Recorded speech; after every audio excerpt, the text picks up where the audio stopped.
The Brave or the Bold was listed as one of the movies that's going to be featured in James Gunn's Chapter 1 plan titled Gods and Monsters, and is basically going to be the introduction to the new DCU Batman, as well as an introductory role of the Bat family overall. And basically, like, as far as you know, for the plot synopsis, it'll basically serve as the introductory to Damian Wayne becoming Robin, and the fact that he's kind of just like this assassin kid coming from the League of Assassins and being brought up to the Bat family and taken under Bruce Wayne's wing. And because of that, like, the potential of how much this adds to the future of the DC universe is just like so complex and so vast, because the character of Batman and his lore is just, you know, so expansive. And it just kind of goes over like some of the characters that need to be included, or some maybe like villains or aspects or elements of the Bat family mythos that will definitely be, you know, kind of important to the future going forward. And just kind of just, I guess, mainly some of the main key Bat family players and kind of the aesthetics and environments that need to be kind of implemented to really like make this movie stand out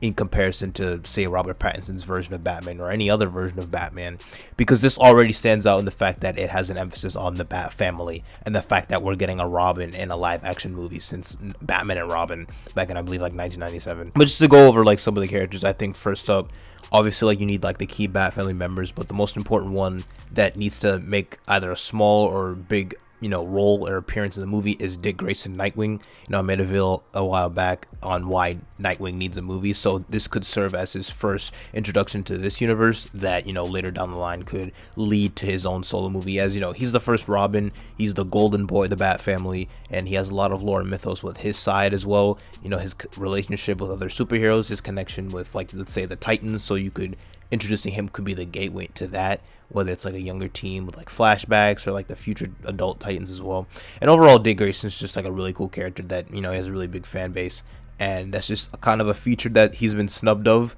when it comes to having a live action movie for many years, as there was a Nightwing movie sort of in development, but knowing Warner Brothers, did nothing with it. Considering going back for the second, I guess, feature character that needs to make an appearance is like Ra's al Ghul / like the League of Assassins.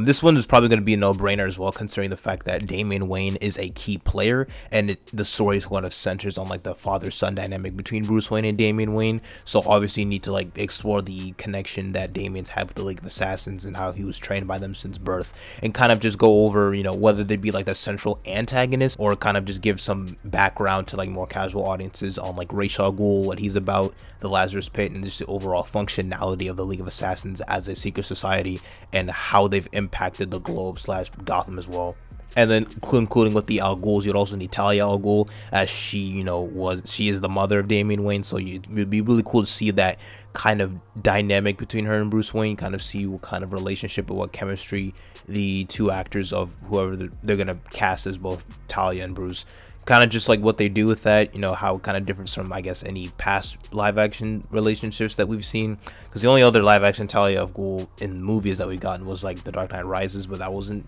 very great in terms of like characterization. But I know this movie could give more into that, as, you know, you could see her bring Damian to Batman, like, let's say, like in the beginning of the movie. I mean, if you're also into this kind of stuff, you know, if you really enjoy kind of like the DC topics, talking about it's the Bat family, or even like with Marvel, just comic book heroes in general, I recently just made a Discord server titled M Enterprises Incorporated. You know, come to discuss. Kind of trying to create a community over there, you know, just with like, you know, returning viewers, you know, long time either subscribers or people kind of new to the genre, you know, just have discuss, talk about a myriad of things great in the comic book realm. I'll leave the link in the description and in the pinned comment section. I'll join the Discord. So it'll be fun. All right, back to the video. And another character would be Barbara Gordon. I think that it'd be cool to kind of introduce her like maybe like as an Oracle role, because one thing I kind of wanted to see, that I think another thing that Warner Brothers kind of fumbled, was like the Birds of Prey, because what they did was, instead of doing like the comic accurate Birds of Prey with like Huntress, Barbara Gordon, and Black Canary, they decided to they added like Black Canary and Huntress, but they also had like Harley Quinn, and she was pretty much the sole, you know,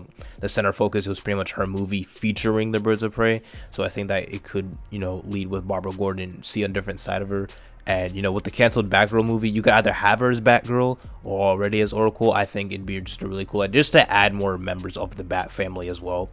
and just kind of see kind of the reactions to like Damian's presence, or kind of how they work in the story, whether they have a smaller or bigger role. But I think a Bat family member that would actually be really interesting, like, I don't know what the timeline of the Bat family will be in this universe, but depending or not if Jason Todd is either going to be dead or he already came back to life and became the Red Hood. And if that is the case, I think it'd be a really cool idea to see, like the blood set of Bruce Wayne coming from the League of Assassins, and like Ra's al Ghul's heritage, in which Jason Todd was brought back to life by the Lazarus Pit. So it'd be kind of interesting to see, some of Jason's kind of reaction to that, and because kind of like overall his emphasis and kind of correlation with Talia and Ra's al Ghul, and kind of maybe some flashbacks as to how he was affected by the Lazarus Pit as well. As James Gunn stated himself, he said that he was going to take inspiration from Grant Morrison's run on Batman, because Grant Morrison also introduced the comics to Damian Wayne. And I remember that for the like Batman and Son trade paperback issue, I know Man Bat was also a key player in that, as well as like the Son of Batman animated movie. Kirk Langstrom was in that, and then you had kind of Deathstroke trying to manipulate like Man Bats, kind of create his own army as he wanted to take over the League of Assassins after Ra's al Ghul's demise. But Deathstroke could be a cool character in this movie as well. I don't think he's necessary. There's like a myriad of different Batman villains that you could have Batman and Robin go up against, but just have this movie introduce certain key members. Obviously like Tim Drake, I think would be really cool as well. Like I'd be kind of disappointed if they decided to go from like Dick, Jason, then Damian, just skip over Tim entirely. I think he's also a really key member of the BatFamily. I've also made another video a while back and watch why I think he's the best Robin, or why he serves the mantle of Robin the best out of anybody. Like Dick Grayson's my favorite BatFamily member outside of Batman, but if we're looking at their time as Robin, like Tim Drake would be the best one due to his like detective skills and actually him wanting to become Robin. Now he serves as like the perfect partner to Batman. But yeah, it's just the movie overall with the Brave of the Bold just serves as a perfect gateway to like so many aspects of the DC universe that people really enjoy when connecting with the BatFamily. And I'd really like to see more stories surrounding about them in the future.